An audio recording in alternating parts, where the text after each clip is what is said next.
Hi there and welcome to Retro Gamer. Today we're going to take a step back into history with a look at Settlers IV from UBI Soft.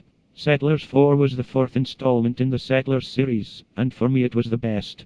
There were obviously Settlers 1, 2 and 3 before this one, and while many people will say that Settlers 2 offers the best balance of gameplay options, for me, it's Settlers 4 all the way. Perhaps it's because this is where I entered the franchise and it's loyalty on my part, but having played the later versions, I keep coming back to this version of the game.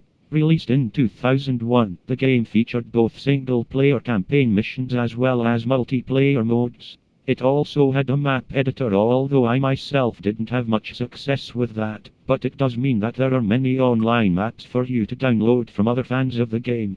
In the Gold edition of the game you can play one of 4 races. I always seem to prefer Romans, but you can also play Viking, Mayans or Trojans, the latter being part of the expansion packs or the Gold edition, which was released in 2002. The Settlers IV is a real-time strategy game with city-building elements, controlled via a point-and-click interface. The goal on most maps is to build a settlement with a functioning economy, producing sufficient military and or specialist units so as to conquer rival territories. The player must therefore engage in economic micromanagement, construct buildings, and generate resources. Depending on the type of game you pick at the start determine where on the various maps you start and what resources you have available to you. You'll typically start with a good quantity of building materials, food and weapons. You will always start with a small army to get you started. The army you have relative direct control over and can send them off around the map exploring, or if you're the aggressive type, doing battle. The screen layout, while confusing at first, is easy to get used to, with the main menu of controls appearing on the left. Many of the individual settlers will just get on with their jobs, but like the soldiers, there are some you will have to give more detailed direction to. This is typically done by clicking on the small Wii character and then sending them off to do their jobs. When it comes to building, the types of building are unique to each race, but they are separated into general classes: housing, mining, food and army and navy. When you select a building, you are best trying to find some level ground. The dots help you with that. Once you decided, a simple click will tell your settlers to go off, dig out foundations, fetch the materials and start building. The materials you start with go quickly, so you need to get gathering new resources quickly. Typically this is wood and stone.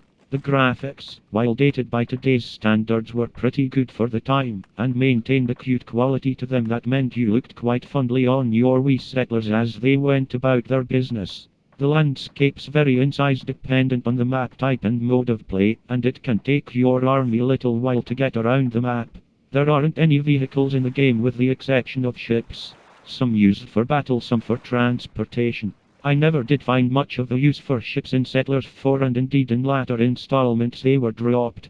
Battle was quite simple. You just clicked on a single soldier, or dragged the mouse to get hold of a group and then clicked on the target. Winning the game was simply a case of who could wipe out the other players, and this is perhaps the game's only weak point.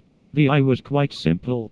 It would really come down to who could create the largest army. You didn't need to worry too much about tactics or having higher level soldiers. You just needed a lot of them. The multiplayer game was obviously better, but given it's all within the same foundations and rules, in many cases it came down to the same thing. That being said, the economic aspects, coupled with the cute-ish nature of the graphics, means that this game remains a firm favorite in my book and one I'll often come back to. Okay, it doesn't have the refinement and subtleties of something like the Civilization series, nor the graphical or historic accuracy of other games in the early 2000s, but it's not all about the look, or how clever a game can be. Gameplay has to come into it, and this one can suck up hours of your time. And if a game can do that, then it can't be all that bad.